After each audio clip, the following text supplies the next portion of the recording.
Alright, so in this video I want to just kind of analyze a young rider that's on the drop barrel. So when we start this ride, so the first thing you can kind of see is he's his feet are kind of just really loose, flopping back and forth. When he initially starts, he's kind of looking around, so I kind of tell him, make sure you're staying focused right there between that both shoulder blades. And when you're riding these drop barrels, guys, you've got to really pay attention to keeping a good solid hold with your legs. Your legs are your foundation. That's how you stay connected to that bull.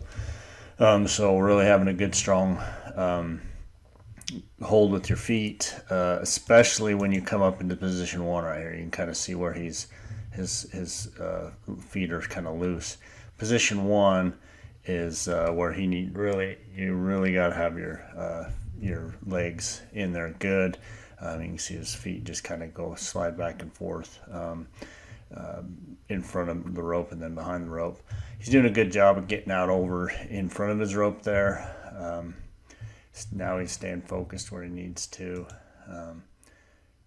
So there, he starts to get a little bit better with his feet, but he's still kind of flopping back and forth there. So, and here I'm just telling him, as that bull's coming down like this, that's when you want to lift on that bull rope. You just want to keep some tension on that riding arm so that bull does not pull that rope away from you, right? That bull's going down and away, so he's trying to slide you back out the back. And at this point, this young rider is leaning a little too far back, right? And that's a very common tendency for riders to do, is when the bull goes to kick, they want to lean back thinking they're helping themselves, but really you're helping the bull, because when you lean back, now the bull's going to come back up in the front end, right?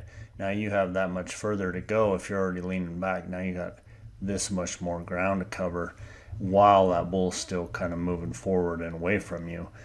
So it's really important that when you go into that kick, position two, you should be leaning just a little bit forward.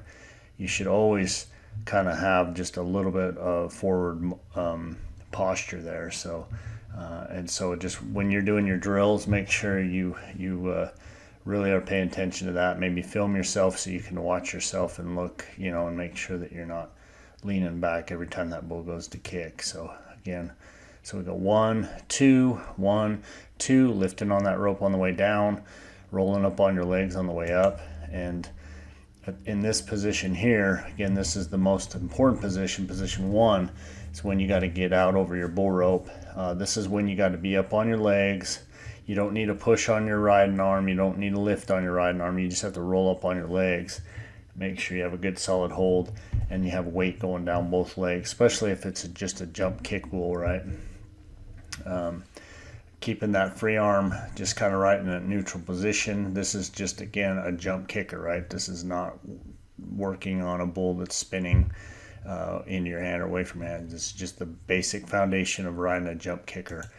And so here we go again. So 1, 2, 1, 2. So he's kind of getting a little bit out of time, right? He's leaning back.